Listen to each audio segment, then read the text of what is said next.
So hi everybody, welcome to Tuesday morning and the final of this teaching called Don't Get Hooked, just based around the 8 worldly concerns.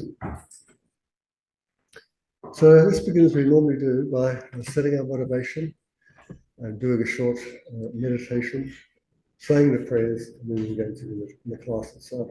So as you know, during the class we have portions where you can stop and you can ask questions.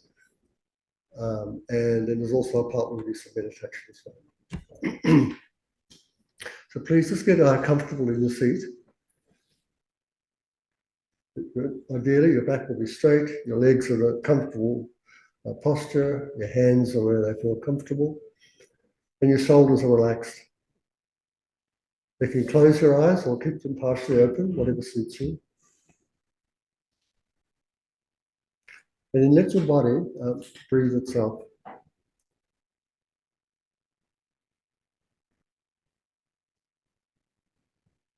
As the body breathes itself, just relax into awareness.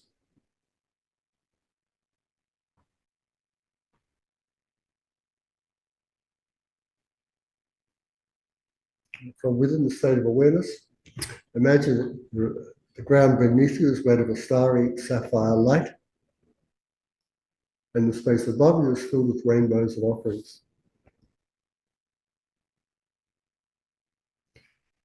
Directly in front of you, sitting on a lion throne, the cushions of lotus, sun and moon, sits the Buddha, Shakyamuni. And he's surrounded by an assembly of Buddhas, Bodhisattvas, deities, and other enlightened beings. Meanwhile, you find yourself surrounded by all sentient beings. Your mother is sitting beside you on the left, your father on your right. Friends and family are behind you. People you've had misunderstandings with and difficulties are in front of you.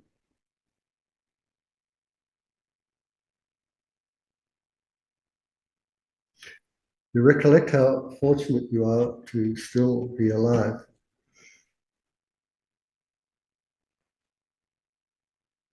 And to have the leisure and opportunities to attain your spiritual goals.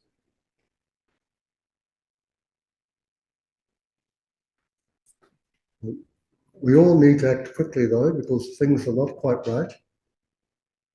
The world does not exist as it seems to. Nevertheless, we have come into contact with a spiritual friend who is leading us in the safe direction of the three rare sublime ones. The Buddha, our teacher, the Dharma, his teaching, and the Sangha, our spiritual companions. So to make this offering of practice as purely as possible, imagine yourself to be as clear as a deity. You're holding a vajra and a bell within a sphere of great bliss.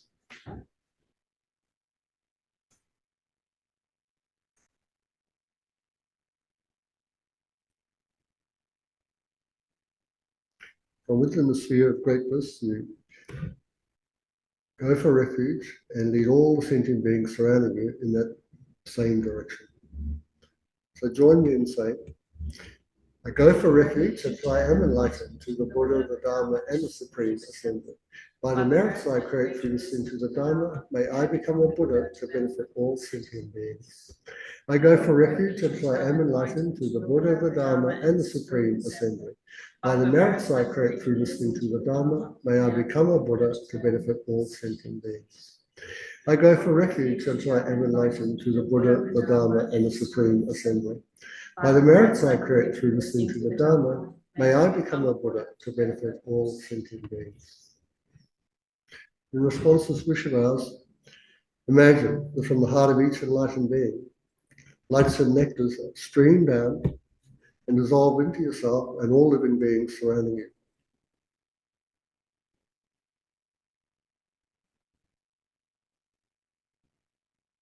Negative karmas and obstructions are purified.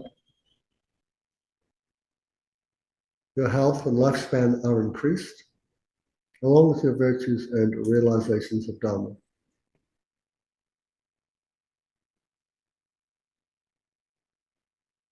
So cleansed by wisdom and love, recollect the four immeasurable thoughts, then decide to develop these yourself and to establish all beings into those four states. To affirm this, join me in saying, may all sentient beings have happiness and its causes. May all sentient beings be free from suffering and its causes. May all sentient beings never be separated from the happiness that is without suffering. May all sentient beings abide in equanimity, free from the bars of attachment for friends and hatred for enemies. In response to this wish of ours, again, from the heart of each enlightened being, lights and nectars stream down, and these dissolve into yourself and all the living beings surrounding you.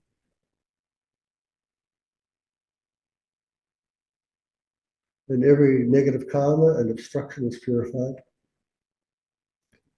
Your health and lifespan are increased, along with your virtues and realizations of Dharma. Having been purified with wisdom and fortified with compassionate love, exhale and just relax.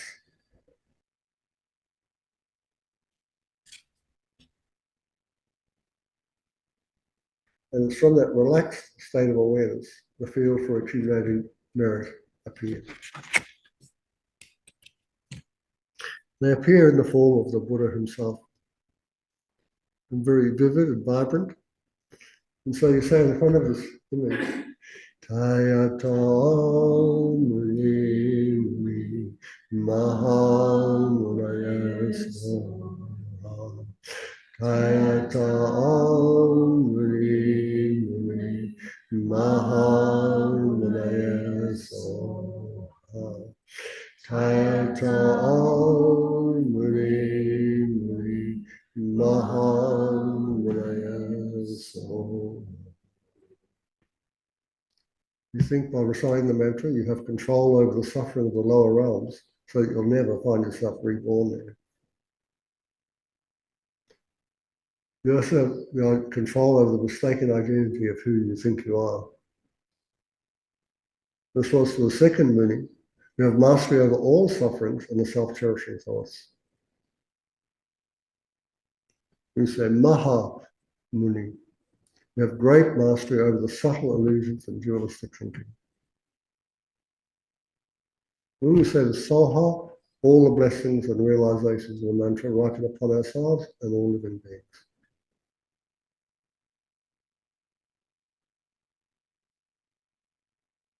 And this beside in your own mind, you do want to develop your wisdom, compassion, every skillful method you possess to their perfect states to accomplish the welfare of yourself and every other living being.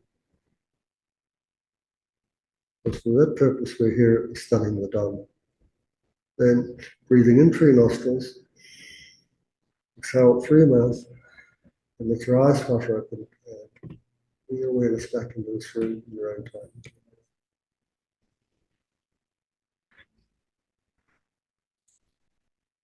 Again, welcome. And so far, we've looked at two classes on these 8 worldly concerns. So what have I written? I introduced the 8 worldly concerns, and we're focused on the gains and losses related to material security and the pleasure and pain of sensory experiences. So we've looked at what we possess and our feelings. They've been expressed in pleasure and pain and loss and gain. So that's what we've looked at. I've taken basically a lot of this material from this How to Practice Dharma by Lama Zopa Rinpoche, and there's a great section in the other book next to it, Science and Philosophy, on the type of equanimity they're saying is an antidote to the 8 worldly concerns. So today's topics, we're going to be looking at reputation and how that also can be sort of besmirched by grasping and clinging at 8 worldly concerns. Also then our social standing. And finally, we look at the antidotes to the clinging and the aversion to the worldly dharmas concerned with reputation and social standing. So these two pairs of mundane concern, reputation and social standing. So on one side, you can see we overestimate the delight. So that's more clinging. It's so good, we want to hold on. On the other side, it seems so bad, we just want to get rid of it. And so you can see here, we overestimate our feelings of delight in terms of our reputation. And it's the same way in terms of praise and approval. On the flip side, of course, when these things don't happen or when they're taken away from us or we meet difficulties, we can become dejected. Usually what happens is anger and upset. Yeah. This thing keeps popping in my head, which is I've just finished the biography on Elon Musk. Right? So in 2021, he was the richest person in the world, and he was also really unhappy. He was really unhappy. So just from last week, we say, yeah, wealth does not assure that you will be a happy person. Okay, so let's have a look at our first one, is reputation and its fame and disrepute. So here we have a picture of a monk, and what he's trying to do is draw a picture of himself on this water. That's the surface. In fact, the water should really be still like that. It should be actually moving. The swimmer is it's moving water. So imagine trying to paint anything on something that's moving all the time. It just turns out very messy, doesn't it? You're not going to get what you sort of paint. And this is to show us really how the impermanence, the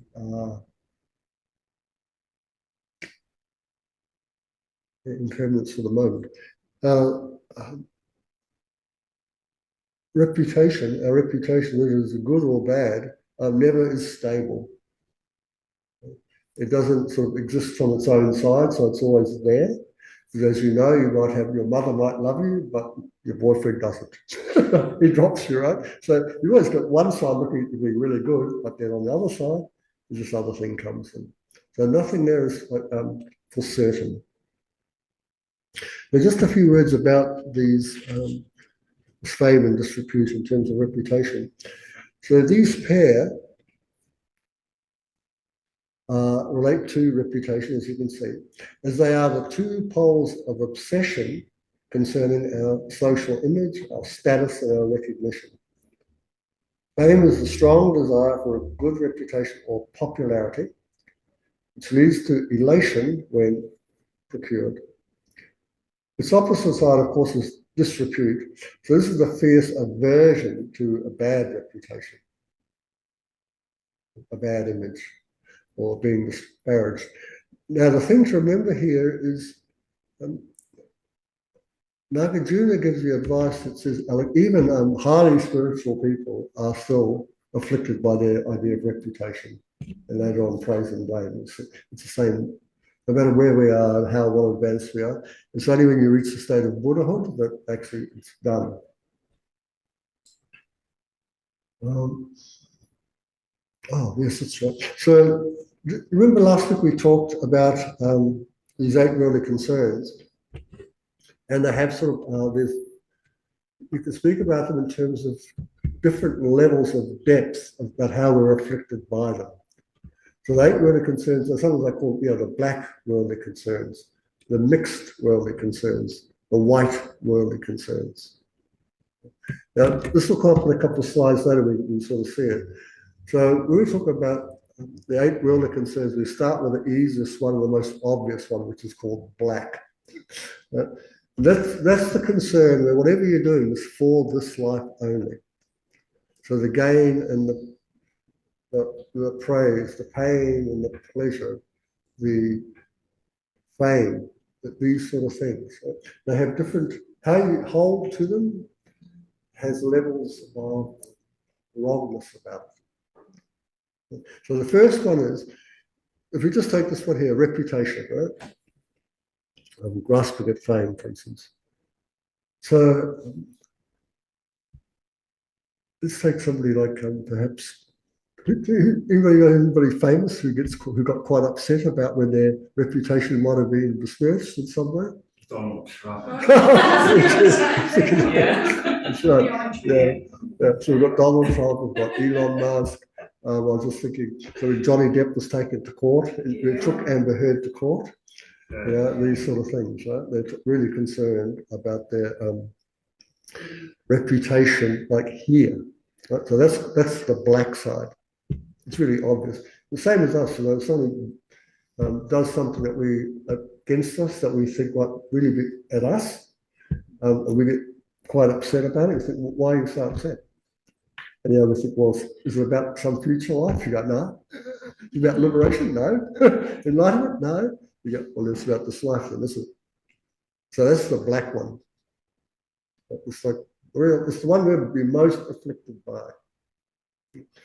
Then when it comes to what they call white or that's mixed. So we've got black, that's the mixed, and then we'll come down to the white. So in the mixed, this is where the self-cherishing comes up.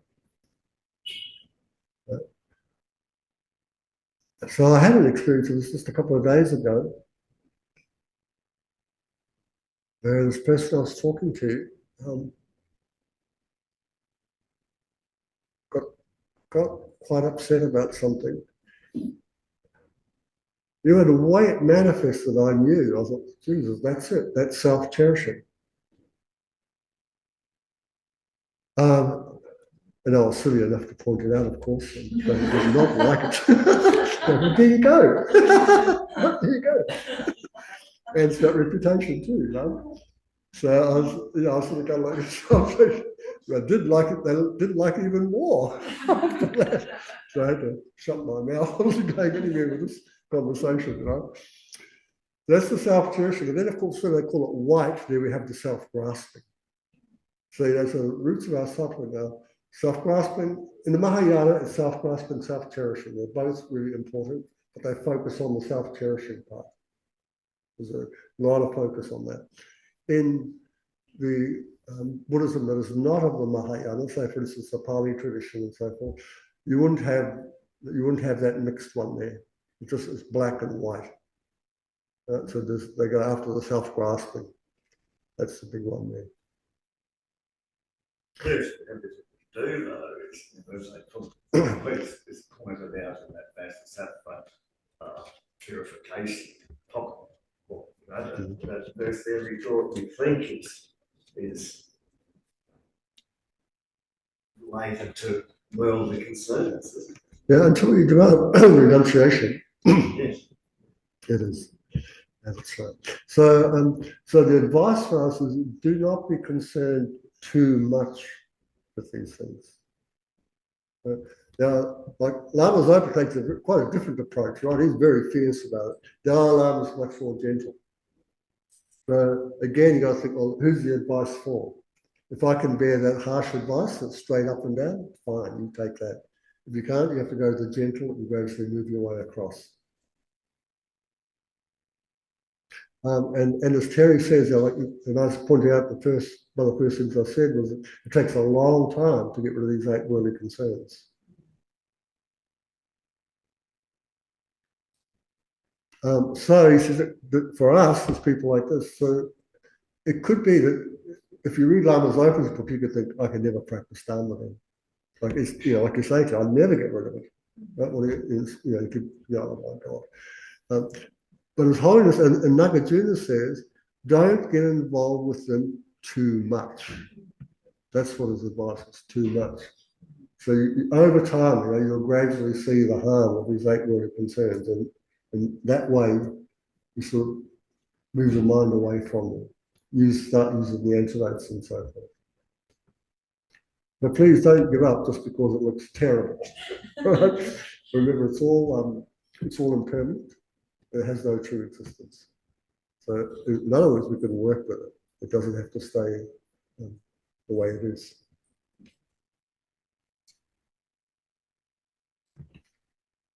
Nagarjuna teaches that the issue is not, it's really not about having how can you say, these 8 worldly concerns. Right? Because, you could be famous. What if you were famous and you thought, oh my God, that's a terrible thing. So it's not being famous or being infamous or being rich or being poor or being feeling great pain or great pleasure. That's not the issue. It's clinging to them or being averse to them. That's the real issue. It's how your mind relates to fame. How does your mind relate to being praised? So that's what you have to check and see if it's if you're engaging like too much, as the advice says. Yeah, that's right. That's right, Angela. Yeah, we have to do this, and so you have to sort of look at your mind. You have to, we can't see mind, with our eyes or anything like that. We know we have a mind, and we know we use it to think and it feels, right? So in relationship to these 8 concerns, like fame and praise and so forth, check what happens to you. Like when you're praised, when somebody says, "Oh, you're so good at doing this and that." Right? What happens? What happens inside you? Being happy is not a problem. Being happy is not a problem. If you think you should always be happy, that's going to be a problem for you, because you won't be. So like I said, it's not happiness, sadness. These things are not the problem. It's how the mind is relating to them. We all have instances of sadness, don't we? Some of us get really depressed and might end up in a hospital, while others recuperate after a minute or so, don't they? So what's going on here? Sure, it's the mind engaging with its object. So I was thinking about this last night, actually. So when you have your mind will make contact with an object, right? Whether it's an actual object out here in the world or one you're thinking of. That's the object, right? Now, when it makes contact with that object, one of the first things that happens is you're going to feel something. So when you look at feelings, sometimes you might say, what are the cause of feelings? And the answer is contact with an object. If the mind does not contact an object, you're not going to have any feeling. Right? It's as simple as that, right? So when the mind makes contact with that object, the feelings that are going to come up are not really under your control. Right? You can't just decide, I'll feel really good about this, right? And then you do. Right? It doesn't work like that. Right? The mind just throws up the feeling immediately. And these feelings that are going to throw up are real pleasant feelings, unpleasant feelings, or neutral feelings. Right? And now you're going to engage. Engaging is called grasping. Right? So the feeling is taking place. Now the mind grabs that feeling and is going to think that this feeling, will always happen this way, is true. Your mind never tells you it's wrong. It's false.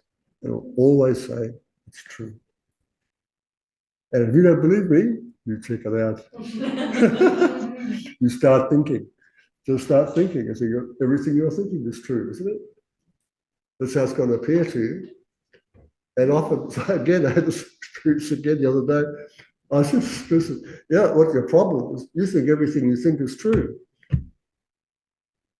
And I went, Jesus, so do I. Don't we? Yeah. So now what we're thinking. So now that the thing that we're grasping has what they call true existence. It's existing true, what's happening to us. And so we're going to behave as if these feelings are true. Right? If it's painful, we go, whoa, get the heck away. If it feels great, come here. If it's neutral, what the heck? We just relax. Right? So this is the process, and like I say, for a long, long time, it's going to be sort of unconscious. It just happens. Yeah, it's not, don't believe everything you think, and you know it's true. But that's what's funny, isn't it? You say that, Shane, I think, yeah, you've got to think it first, and then you've got to refute it because it's already appearing true to you. So that's something to also remember. Right? Whatever you think, it's going to appear to you to be true, whatever it is. Yeah. And so you will initially believe that. You don't really have, we haven't, you know, until we do a lot of training using mindfulness, for instance, knowing what we're doing and how these things exist, we will always believe it's true. And the only way to really discover its falseness is not really conceptually, like I'm explaining. I mean, I'm explaining it to you. I hope you get it and go, yeah, it seems like that. But to try and stop it, you can't, you will not be able to stop it just with the knowledge of it. You know, so I was talking to some people and I said, you know, just because I know a little bit about,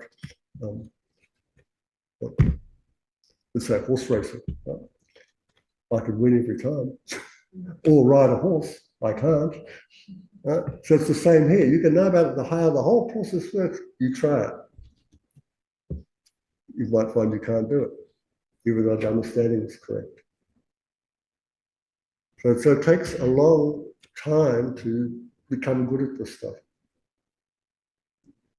You know, so for us now, we're going through the first stage of what they call, you know, Dharma learning, which is you're listening to me, so you're hearing it, and while you're sitting there, I can see you thinking about it. Right? And that's how it works. Right? We go hearing, thinking. Once if you're sitting there thinking, geez, I think he's right, you know, and you try it out, think, I'm going to try and think something and see if I can actually, when I think it, see if it appears to me to be wrong or false.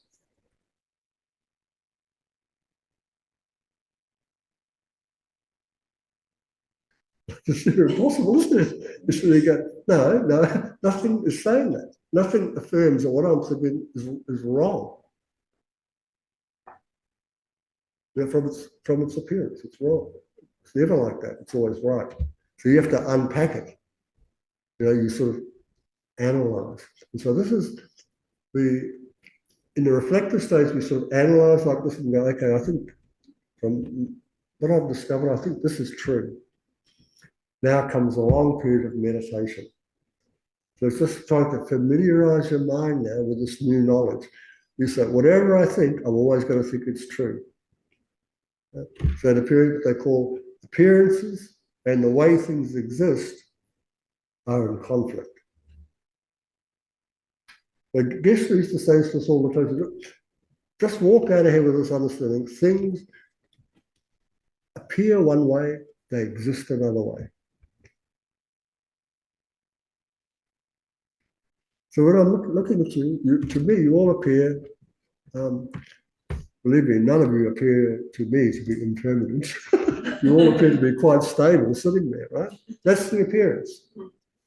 The reality is that none of us are stable. We're changing moment to moment to moment so fast now I can't even perceive it. There's a discrepancy there. And it's the same with the mind. So the objects that appear to the mind aren't actually, you know, like I'm looking at you. So that's not what actually appears to my mind. If it were, you guys would be in here somewhere, but you're not. Right? So what appears is an appearance of you to the mind. Right? And I believe that appearance is true to you.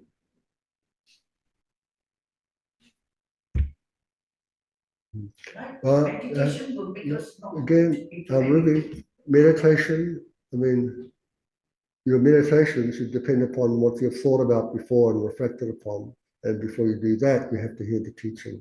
So it can't be just meditation. It's all three.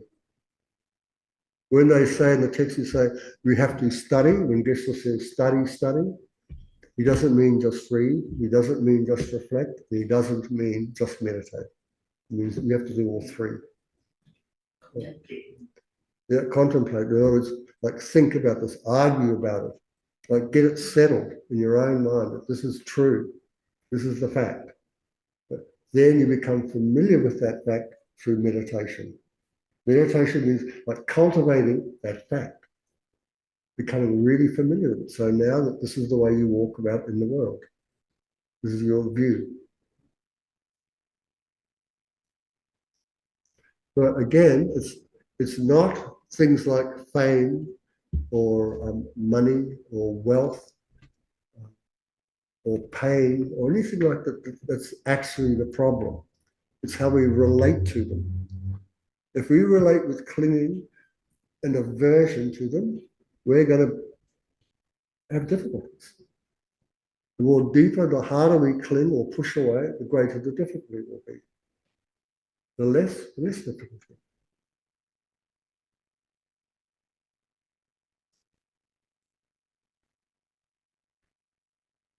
So it's like becoming obsessed with having a good reputation, becoming obsessed with having wealth, becoming obsessed about your illness. That's the problem, not the illness, not the fame, not the money. It's the obsession. And sometimes you might have met some people who are pretty obsessed about these things. I'm thinking, I know I have. It's really difficult being around those people. It's really hard to sort of try to move them off their way of thinking. They don't even realize that it's their way of thinking. It's causing all this distress. They can't see it. Because for them, the problem is out there. This is another thing which will pop in the slides. Over time, try and get your head around this. To think, come to a conclusion, there are no problems out there. Any type of problem has to be coming from my own mind. Again, you can check this. So, okay, I'll ask you guys. If I said to you, look, all our problems are out there. Right? There you go. Yep, okay. I said, don't find me one.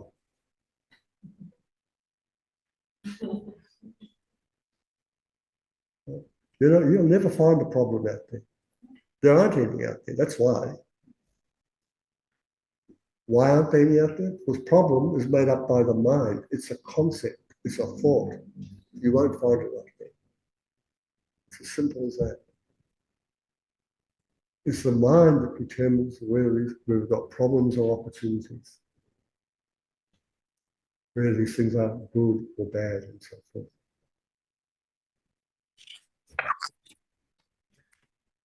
Okay, so now in terms of how to deal with these, you would have seen this again like last week, but I'll put it up again. So when we start off with this idea of renunciation. So what are we renouncing? Clinging or grasping and aversion. They're the things. It's, like I said, it's not the objects, it's these mental ideas, the concepts. So we start off small, and the number one antidote here, and you can run this right through from the beginning to the very end, is impermanence. Right? Because our thoughts are, Ruby, you said our thoughts were adventitious. That's right, they just come and they go. Maybe they just come and go, they're impermanent. They cannot stay. It's impossible. This goes for anything that's a product. So thinking is a product. Anything you see with your eyes, hear with your ears, smell with your nose, they're all products, which means they're all subject to change.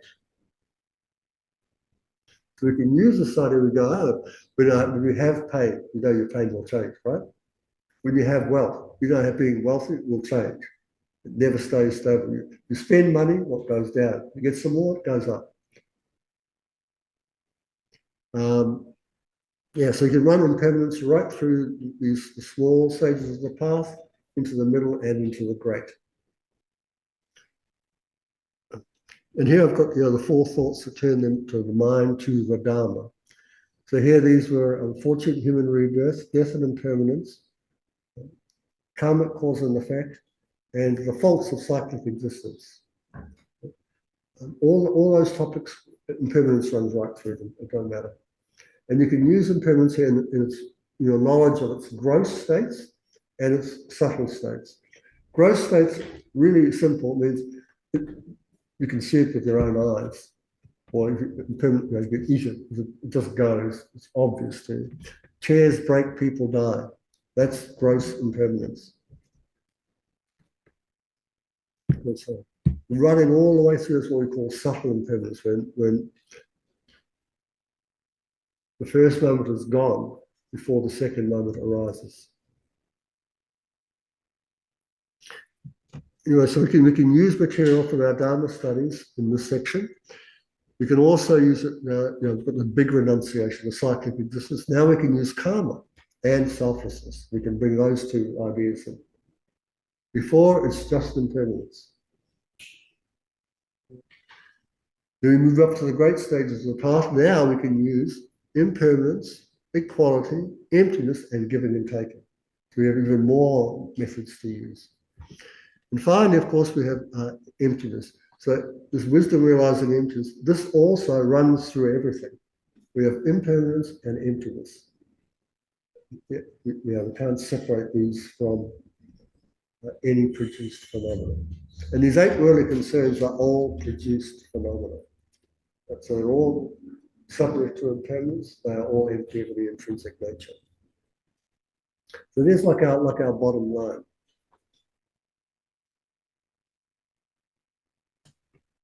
So let's go see what we've got here. Now, there's a lot of writing. I mean, I didn't expect you all to sit here and read it up there. This is just for, like, if you want to go online and grab it out, you've got a poster there or something like that. You can look at it in your own time. So you can see here, I've used the principles of renunciation and impermanence go through the small and middle scope. And here, like I said before, you can use your understanding of perfect human rebirth to work against fame and infamy. You can use your understanding of death and impermanence to work against fame and its opposite. You can use your understanding of suffering and its nature again. So you've got all these different things you can do. Now, so what can happen here is that although you have many different things you can do, it's also possible that you can't do any of them. So, do you know why that is? But here's like all these answers, right? So, oh yeah, I know the answer. Great, I've got my little check sheet in my pocket. Whenever I get into trouble, I can whip it out and go. Yeah, but it doesn't work like that. You know? It's like you've got to have what I'm saying. Sorry. Yeah, I'm trying to get. You've actually got to have taken one of these solutions and become familiar with it. As I say, this is the meditation part, right? You go along here, you look at this, you read it. So that's the first part, the study. Now you think about it. You go, oh yeah, that's it. Yes. Pursuing fame does distract me from genuine spiritual training. See, who's famous? Trump. Was Trump a good meditator? Maybe not. Maybe about money, but not about his relations with people and alignment. Fame is certainly distracting for him. What about Elon Musk? Yeah, no chance of him doing that. You find any person who's interested in their fame, they are not interested in the spiritual path. But the fame is about dislike. That's what, one of the choices, you remember the story of the Buddha. That sage came, excuse me. The sage came and gave a premonition to his father, the king. The king wanted to know what would happen to my son, And the sage said, well, he could become a world ruler. Meaning, in other words, like the old times, they just conquer everybody and you'd be the king. He could be that. Or he could be this great sage that leads people to awakening. So, of course, the king, thinking of the fame of it, like my son, a world ruler. That's what he wants. Right? There you go. There's grasping of fame, right? So if he were to do that, there's no way he could go up the spiritual path. There are other kings, other stories of kings where the kings were not so interested in fame. They were kings already. They didn't need to be famous kings. They became really interested in what happens at the end of this life. What's going to happen to me? But in that way, they became less interested in fame and more interested in dharma, like having some sort of protection at the time of death. So anyway, you can see here, like you can use lots and lots of stuff in the Dharma and find something that will work for you. So when you find what often happens is you read it and then something might jump out and you go, wow, like, it gets you. And then that's the one. So just like think about it more and more, remember it, say it, and sort of walk around in the world, look at the world, and so if you can remember it, try and relate it to it. Try and relate it to it. Yeah, then you'll have some sort of protection for yourself. Believe me, it's not uncommon to know a lot of Dharma and yet be unable to use it. And it's not a bad thing because it will shock you so much you will decide, gosh, like what happened? Right? Why wasn't I able to protect myself? I know all about Dharma. So when this happens, please don't be discouraged with yourself because this is another thing that often happens. You find you can't apply it, so now you blame yourself. That's no good either. Because it just means you haven't trained yourself. You've got to find something that will work for you, become familiar with it, and then apply it. When the stuff hits the fan, it's like, now's your time, right? If it's already hit the fan, you're going to find it very difficult. It's very, very difficult to step back from something once you're in it. If the emotions are too strong, you won't be able to. If you can sort of break apart, then you can use your antidotes. So this is hard. Like they say, even though we know broken legs can be repaired, it's better to not break the leg, isn't it? So it's the same with the Dharma. It's better just like know what to do rather than get wounded, get your way back up and start again. And yet this is not uncommon. So, like I say, you can find plenty of antidotes to deal with reputation within renunciation, bodhicitta, and the view. But there are three major pillars, so to speak. You go, wow, all the teaching about renunciation go from here to here. I can find antidotes for myself. If I'm more drawn towards the middle scope or the great scope, great, we'll find more antidotes there too. Okay, so this is a quote by a great French philosopher. So this is what he says. In fact, a man is not hurt so much by what happens as by his opinion of what happens. So yeah, a person is not hurt so much by what happens as by their opinion of what happens.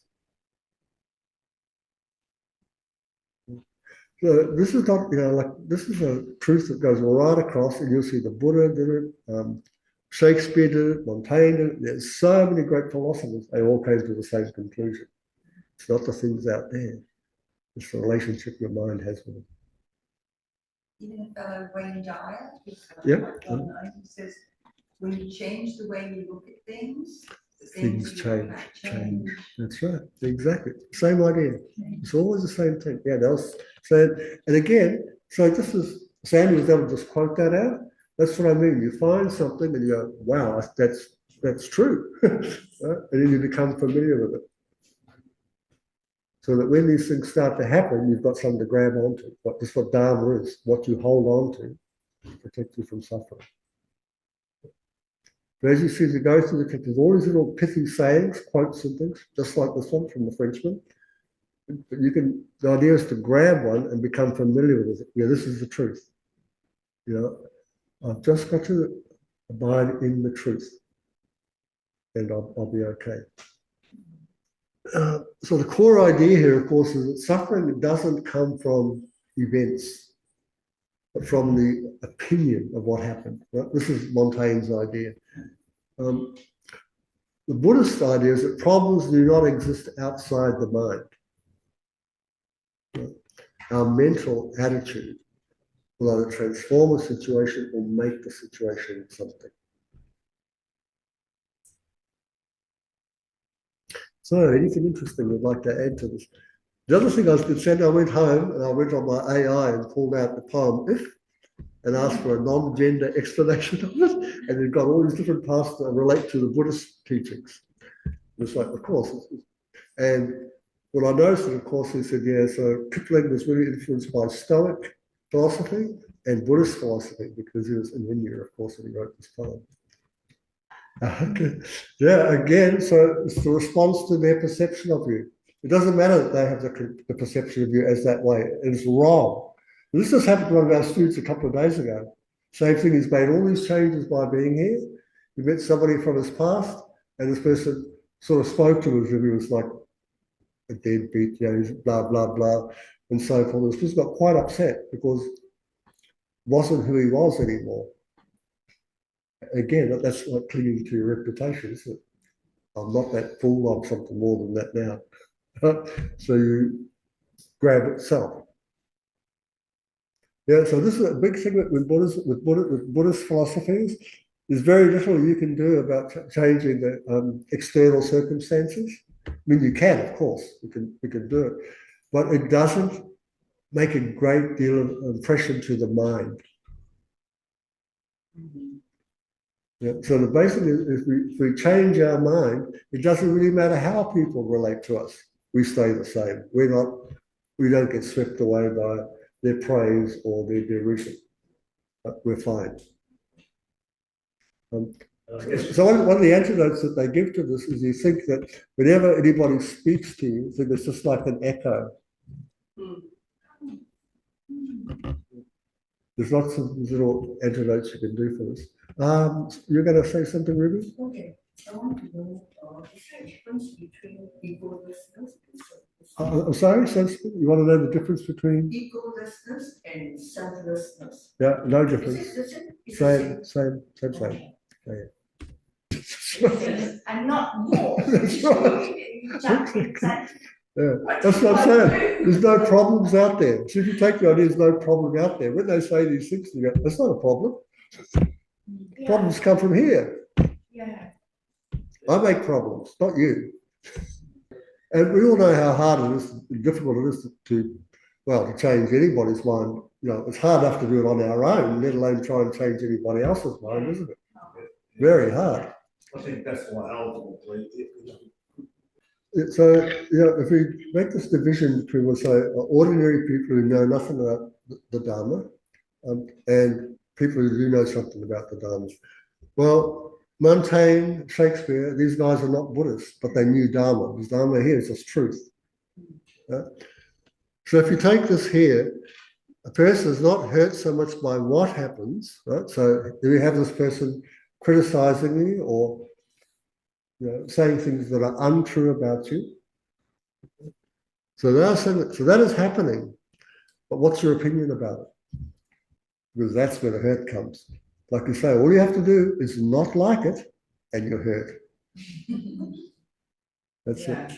If you say, "Oh man, this is great. Tell me some more," and you might do that. Why not? And just keep feeling like, how hurt am I getting with these words you're saying to me? Geez, not much difference.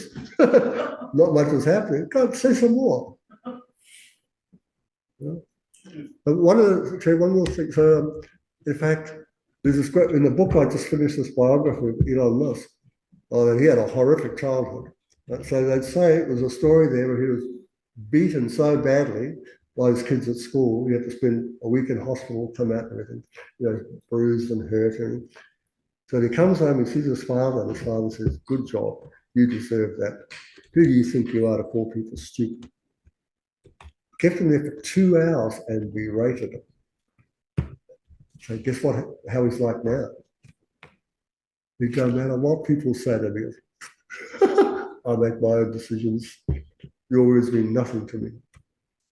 Because this is how he had to work with his father. Stand there for hours being berated. What are you going to do? I mean, most people get really upset, don't they? Get really angry, and then there'll be this sort of thing where you sort of like give up. You just sort of, because like he's a kid, right? His dad's a big fellow. What, you're going to try and argue against your dad? Yeah, then he's going to black you around too, so that's not going to work. So, but he didn't. He sort of used it as this way to go, you know, like, no, I'm right. I'm right. But you're wrong. And that's what he did. And so he cultivated this because he kept running into people who hurt him and yelled, you know, this is a nerd. So people didn't like him and misunderstood him and criticized him and did all this. So he said, doesn't matter. So it's not that they say all these things, it's the response. It's your response that hurts you. It's not that.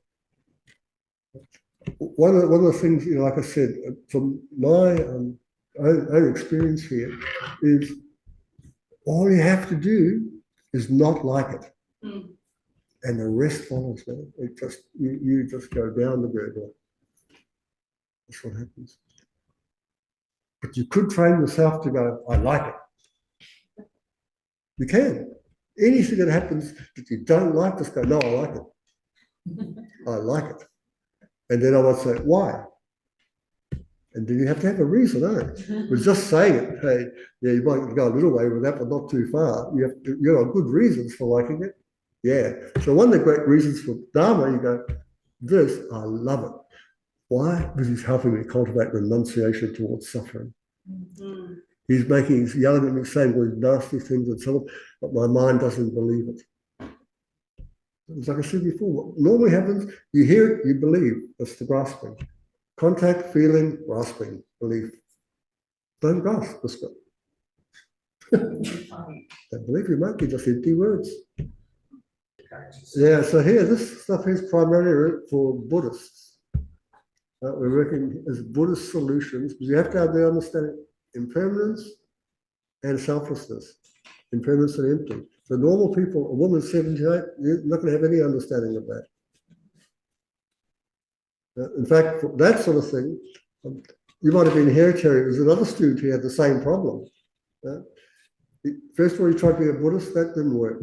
Then he tried being a Christian, that didn't work. You know, it worked. No, he moved house. Yeah. He goes somewhere else where there's no dogs. Yeah. Yeah. So the first thing for ordinary people like ourselves is like, can you remove yourself from the situation? If you can, do it.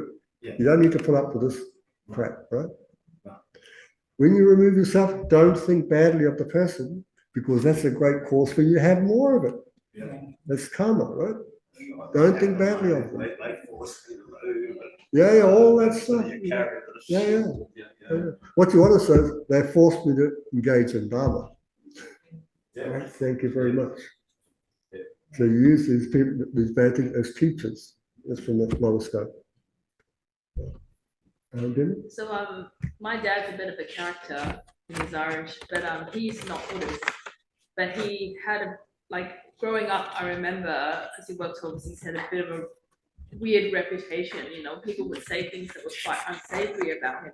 And what I discovered over the years was he actually cultivated that disrepute because it helped him do business overseas because that was a particular culture. So he, instead of letting it get him down, he would go, oh, this is a resource. And he found a way to use all the talk of the stories because it became publicity and it helped his business. So yeah, that's right. And there's plenty of stories, whether they be Buddhist stories or non-Buddhist stories, about people who have been in horrendous situations. Right? And you cannot change the situation. So the only thing left is to change your mind about it. Right? And that's what got them through. And those others who just look at the situation as being nothing, they perished. So, so that might be like one of the wonderful things, isn't it? When you're stuck in these situations, you go, now you have to do something, right? Or you're going down. And what is it? Well, you can't break through the walls, you can't convince the other people to speak to you differently. Yeah, that's all right. Okay, just change your own mind about it. So, what's interesting? That's so interesting. Let's meditate. So do this first meditation. Just get comfortable in the seat. Drop your shoulders. If you like, you can close your eyes, otherwise keep them open. And just breathe normally and naturally.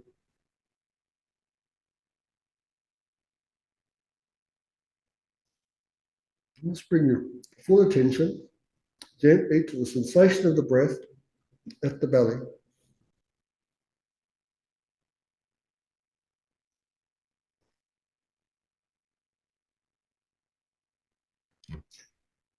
So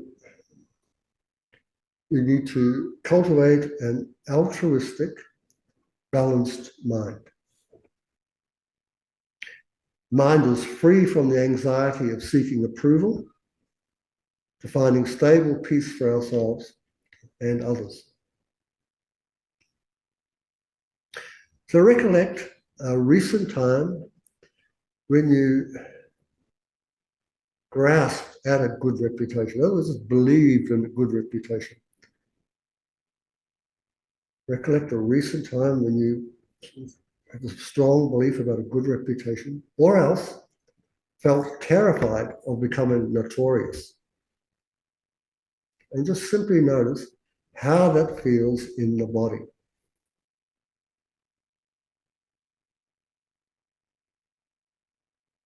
So let's imagine you have this great reputation, people surround you, patting you on the back, thinking you're just wonderful. How does that feel? Doesn't it feel good? Okay, this time, just let that go. And then imagine feeling sort of terrified because someone knows something you don't want them to know about you, and you're afraid they'll share it with the world. People, in other words, have a bad opinion of you if it were known. How does that feel in your body?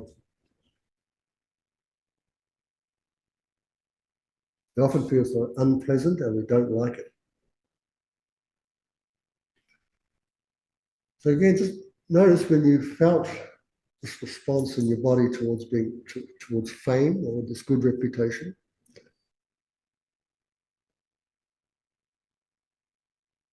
Fame often appears to be something really permanent, long-lasting, and sort of solid in a way. That fame is merely a collection of fleeting opinions that cannot provide a reliable security for you. Think of the famous people who've been assassinated, or the famous people that every week somebody goes up online or on Twitter and denigrates them. But being famous is not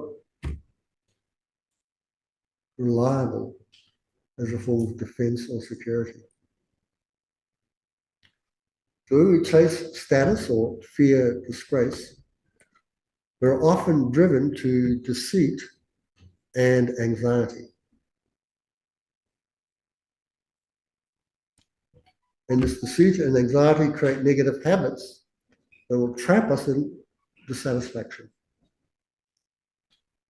The reputation itself is like a dewdrop or a drop of dew poised on a blade of grass. It sparkles beautifully in the morning light, but is unstable and vanishes the instant the sun rises. So now, what cognitive error, in other words, what wrong thinking do you have? What is the wrong thinking that transforms sort of neutral words into elation or dejection? What transforms words into feeling great about hearing them or feeling really depressed and down about hearing them?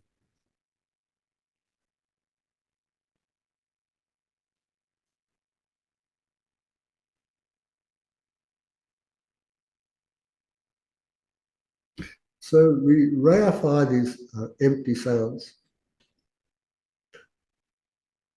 In other words, we make them more real than they actually are. Yet, like a dewdrop trembling on a leaf, The praise evaporates the moment it appears.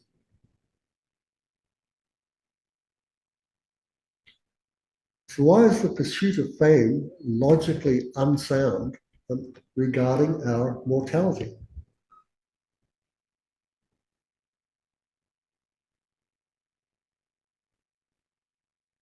So fame offers no protection at the time of death.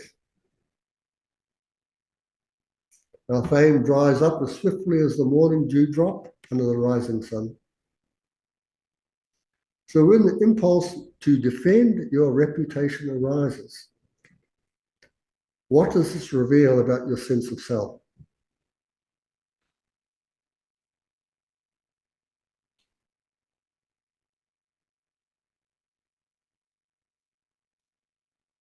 It reveals a mind grasping at an ego that feels real and solid.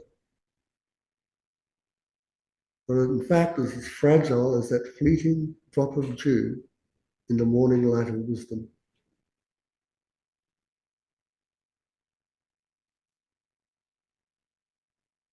Let us rest in that insight and release attachment to the opinions of others. And just rest in the freedom of the unshakable truth of your own inner stability.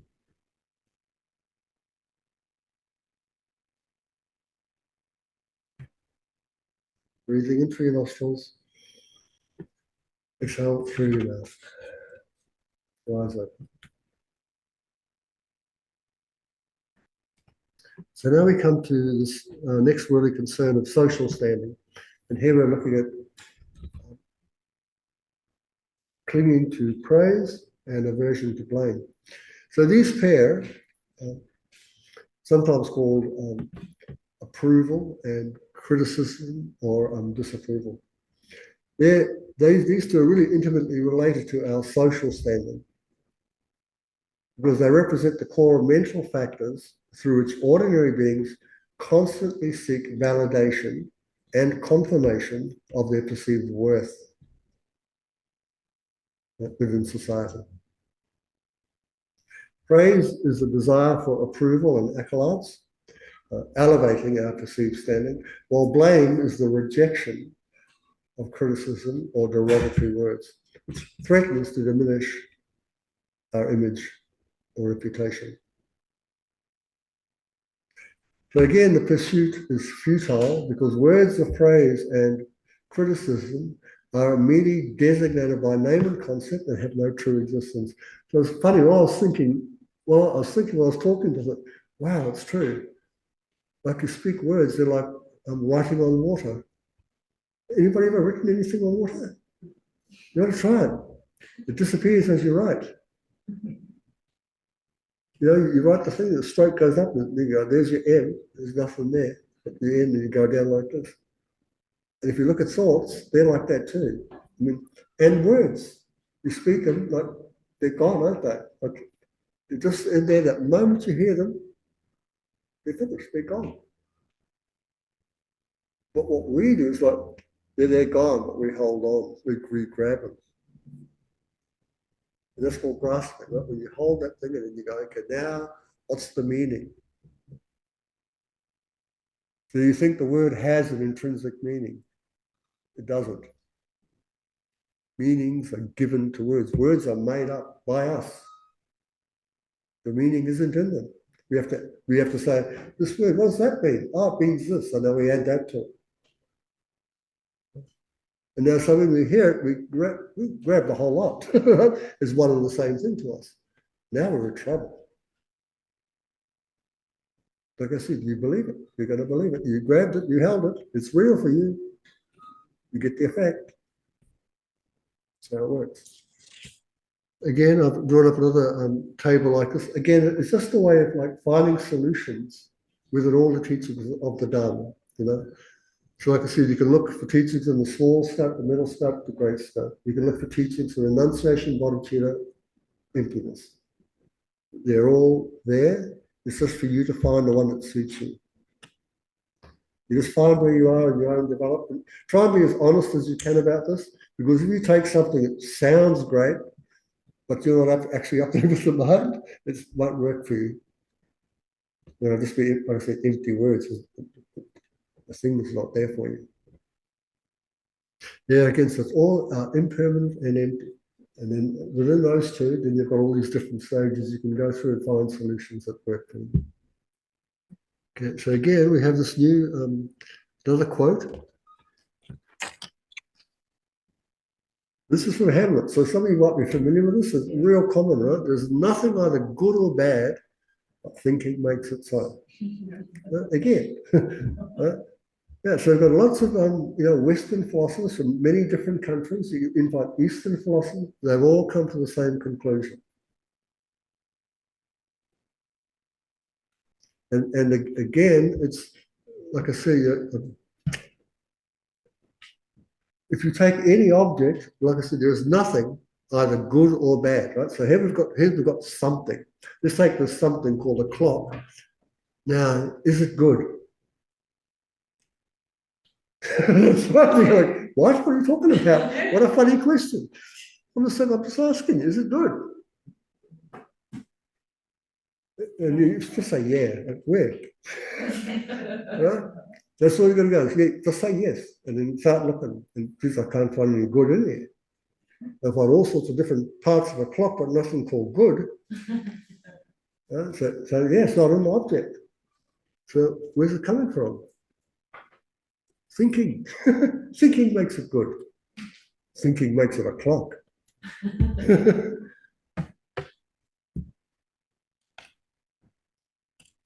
So you can sort of see here, it's really important to work out how you think, because your thinking is going to create your suffering or happiness. It's like I said, it's not out there. It's not like X-Files. See that? Yeah. Yeah, so again, so what I did with this, just for my own fun, I take things like this and I get the AI to give me an explanation on it, and then I'll whip it across and go, now, what is the relationship to the Dharma? And see what they say about that. And what are the correlations? You put it all together and good. This gives you sort of, not depth, because the depth really comes from the meditation, but more to think about in terms of the analysis, the contemplation.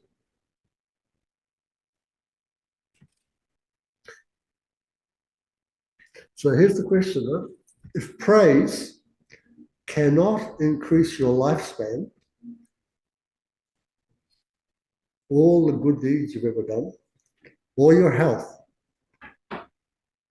So praise cannot increase it, and criticism cannot destroy them. What exactly is being gained or lost when your reputation changes? Their external reaction to you is being lost. If praise cannot increase your lifespan, your merit or health, and criticism cannot destroy them, what exactly is being gained or lost when your reputation changes? I think you all know, but no one's going to say it. What's the answer? Sense of I. Nothing. Nothing substantial happened at all. Nothing at all. Nothing ultimately. No, that's right. Nothing substantially. Yeah, this fame doesn't, or these things aren't substances, right? They're conceptions. They're concepts. They're ideas. Still changes in terms of others' reactions. That's not. Who cares about others' reactions? That's your reputation. That changes. Your reputation. Yeah, exactly. So your reputation changed because of other people's change of mind. Wow, Jesus, don't go along with that, folks. Ever. Because then take the opposite side, Terry. Take the opposite. Well, no, because your mind's changed. Okay, so that's the worldly view, right? Because the worldly view is things have substance. So this is this thing I've been talking to as a student overseas. So it's really, and this is, I think, fantastic for me. So, you know, our thinking is basically modeled on Greek thought. You guys know that in terms of historically thinking, how we think, it basically comes from the Greeks, right? And all the way up till now. It's been undergoing changes and all that sort of thing, right? Condense that into, two sentences. Yeah, that's it. Done. So the Greeks were around what time? Before Christ, right? Yeah. From there, right up. So their way of, so they were analysing like the world, right? Just like everybody did. Like, who are we? How do we exist? Yeah? I think it was Plato, and who was Plato's student? Socrates. Yeah, I think it was Socrates is the guy who took the thing, the hemp. No, it wasn't Socrates then. It's Plato and there's another guy. Anyway, one of these guys, right? So they're looking at the world and they're trying to work out how does the world exist. Their answer was that things have an essence. Yeah, and ours, Terry. It came right up through. You look back all the hundreds of years. So what are we looking at there for the essence of things? Right. Yeah, but this is not what I'm saying here. I'm talking about one side of civilization, right? We're not, our country is not a Buddhist country. Every Western philosophy country, right, has been affected by the view of essence. What is the word essence less? There is no essence in anything. So nowadays, of course, our modern physicists have discovered also the essenceless nature of phenomena. Phenomena do not have essences. So here you've got, wow, what a great thing. So on one side, we're grasping at real things, things with an essence. On the other side, these things have no essence. So now we've come across from the side of everything has essence, real self in here, essential self, right? Real self. Yeah, everything is a real. So Buddhists look at that and go, well, if there's an essence, where? And they don't find any. So it's a completely different view, isn't it? They're completely different. In fact, they oppose one another.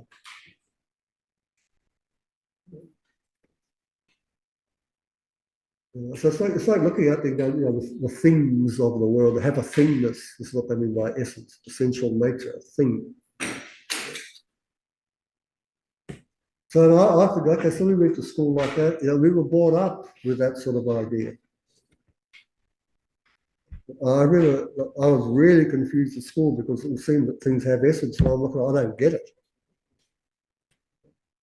Anyway, I'm just sort of saying now we've got this different way of looking at this way. So it can be quite difficult to make the shift. That's what I'm sort of saying. The only way you'll actually make the shift is to analyze yourself to see if the phenomena have an essential nature, an essence. If they don't have, then you can be sure, right, they have no essential nature, yet they exist. Just because they don't have an essential nature. And the Buddhists go, if they had an essential nature, here's all the problems. So we don't go along with that. And we don't find an essential nature when we look into the phenomena. So now if things had an essential nature, then they would be good or bad.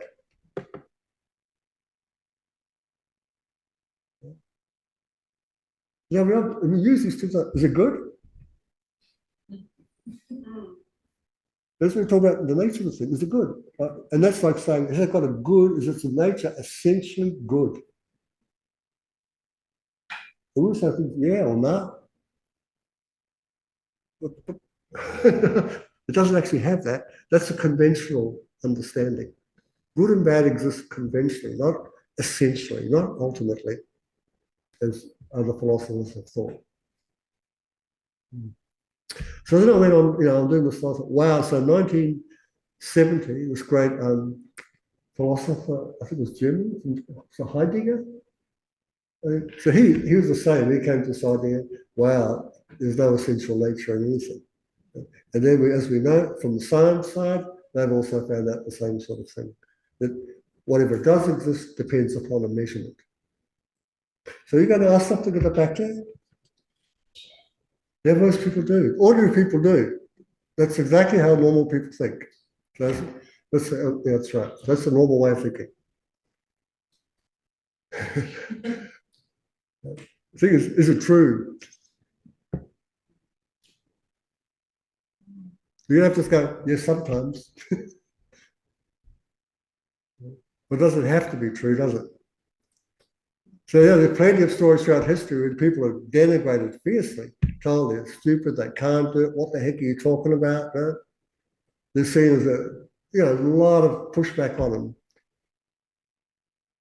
Like, I'm just thinking of what's her name, Marie Curie, for instance. Man, you read her biography, boy, oh boy, what a difficult life she had. Right? And did she let all this denigration about reputation come into it? No. She realized it didn't matter. What really matters is helping people, not my reputation. But you're quite right. So here's the difference between ordinary people who have no knowledge of Dharma and Dharma people. So this idea, it's a hard thing. Like I said, the Buddha also said this is what makes it hard. My teaching goes against the stream. So the way the stream flows is the ordinary way of thinking. It's easy. And he goes, yeah, bloke, I got the Dharma. It's not easy. It means looking at these phenomena and asking these deep questions, analysing. And then acting. Again, so that will do with our interesting. Again, so let's meditate. And you just get comfortable in your seat. We're going to try and cultivate an equanimity that is not swayed by the desire for approval or the fear of disapproval. And that way, finding freedom from the eight worldly concerns. Again,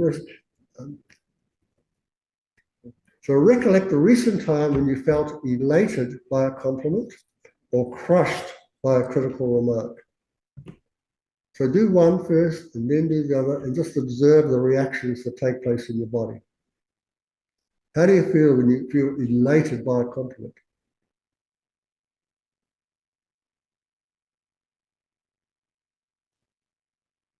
And how do you feel when you're crushed by a critical remark?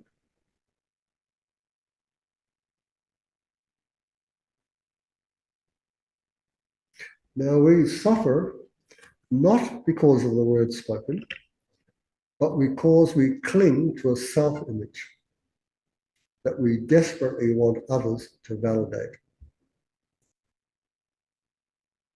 We mistake the approval of others for our reality, forgetting that our true nature is not defined by external opinions.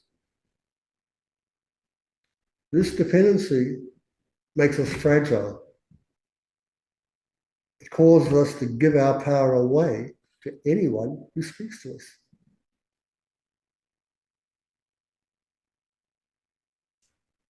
So praise and blame are like an echo in a canyon.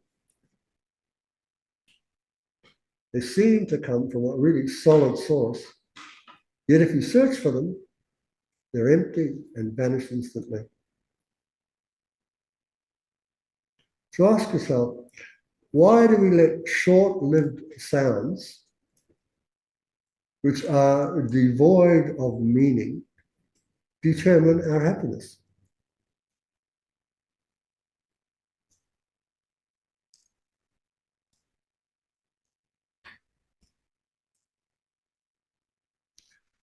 Well, basically, we mistake the fleeting vibrations of sound for reality. But like an echo bouncing off a cliff, these words lack any intrinsic power to help or harm us.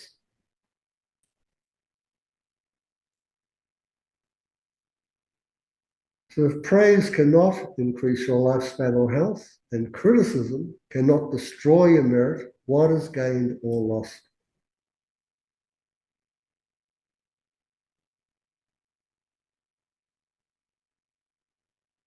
So nothing substantial is gained or lost. The pleasure or pain is as fleeting and unreal as a child's death in a dream. It leaves no trace upon waking. So when you grasp at approval, what are you holding on to?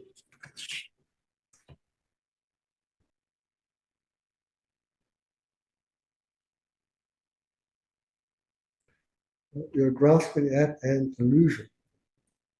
Approval appears to be real, but ultimately there's nothing there to hold. So just rest in the absence of grasping.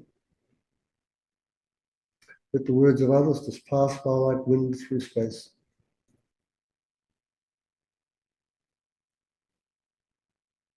And releasing your attachment to the opinions of others, just find stability in the unshakable truth of your own awareness.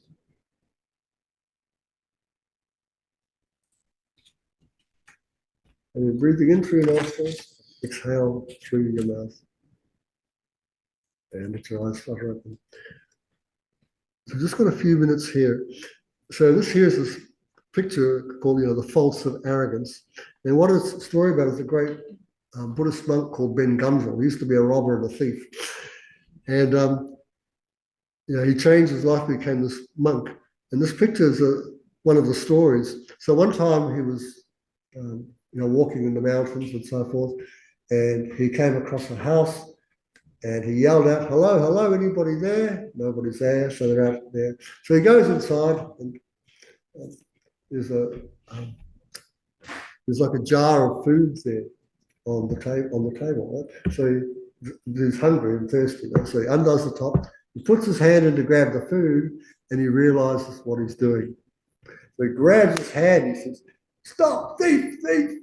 He just yells it out while across the room, and he's holding on to his own hand. And so he's not afraid, right, to show up his mistakes. That's what he's sort of saying. So he says, sort of be humble and don't be arrogant, because being proud basically stops your learning.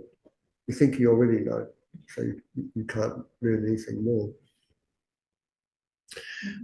One of the things that arrogance, of course, you do this. You don't care all that much about the feelings of others. Your own feelings are more important. And then, of course, people do avoid your company. I don't think many people like being with arrogant people, or they find it very difficult to be with them, that's for sure. And this sort of thing, don't be complacent about this. So pride is one of the chief obstacles to increasing wisdom and developing an inner potential. Believing ourselves to be learned, talented, and excellent, proud people are self-complacent. They just, I don't need to do anything, I'm fine. That is true.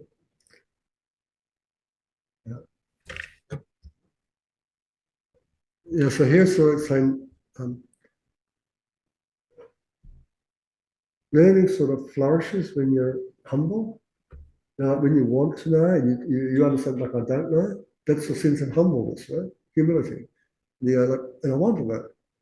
And that's, you sort of have to have this attitude when you come to Dharma. Right? You want to put it into your own suffering. You want to be happier, better person. And so Nagarjuna says again, gain and loss, pleasure and pain, fame and disrepute and praise and disparagement are the 8 worldly concerns. Equalize these so they are not objects of one's mind. Excuse me at the back there. So when you're talking about reputation, the idea behind this was to not, what can I say? Be concerned too much. It doesn't mean don't be concerned at all about your reputation. You should be concerned about your reputation. But being concerned too much, that's where it gets problematic.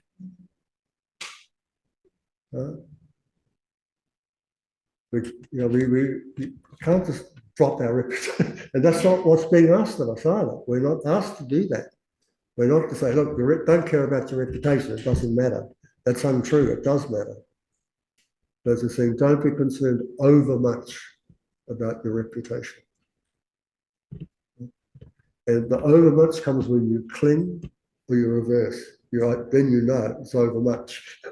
We got a bit far here.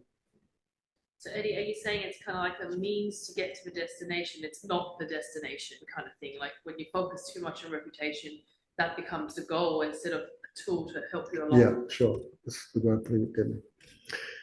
Yeah, and so the way, so he's trying to,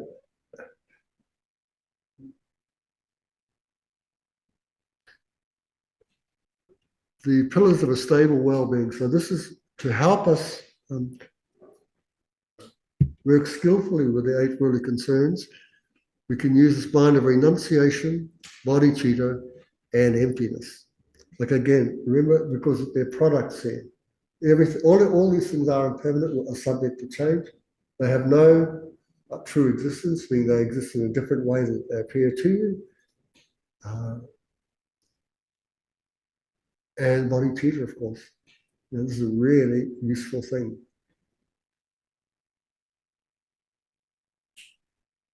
Yeah, when I see this, I'm thinking of how I caught it.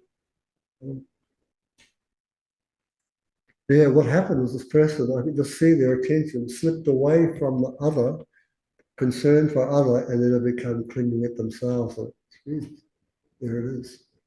What is that? Anyway, I was just lucky, I think, just to catch it like that. And then I read this other text that said, when you're training in this, use somebody else as your object. This is because it's easier. But wow, that's the first time. And so I did it. I thought, oh, this is what I used to do when I was a kid. When my father behaved really badly towards me, I just went, I'm never going to behave like that. Yeah, so so it's like looking at somebody else, seeing their behaviors and thinking, that's terrible behavior. I don't want to be like that. That's renunciation. Yeah? Decide I'm not going to be like that. In fact, I want to actually help these people. You go to bodhicitta. Yeah, and that's possible because it's all empty. Again, I'm finishing off the core insight of all this material. Our suffering arises not from external events, but from the way your mind is interpreting them.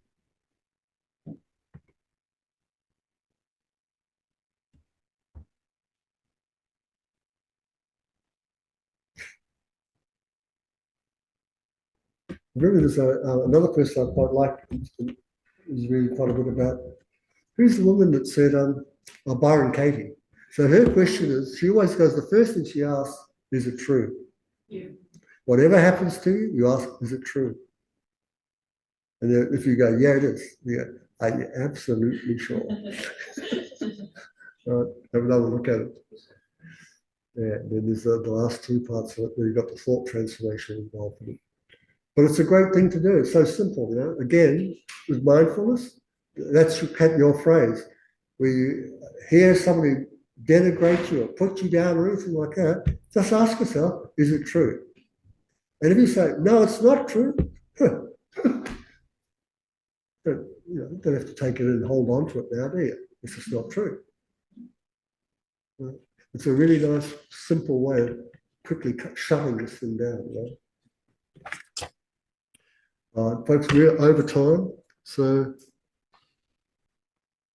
maybe we just let this one go. So, this wraps up our course on these 8 worldly concerns. So basically, you should hopefully know what the faults of aversion and clinging are to any of these 8 worldly concerns. Like I said, it's not, again, always remember, it's not the problem with fame and pain and all these things. That's not the problem.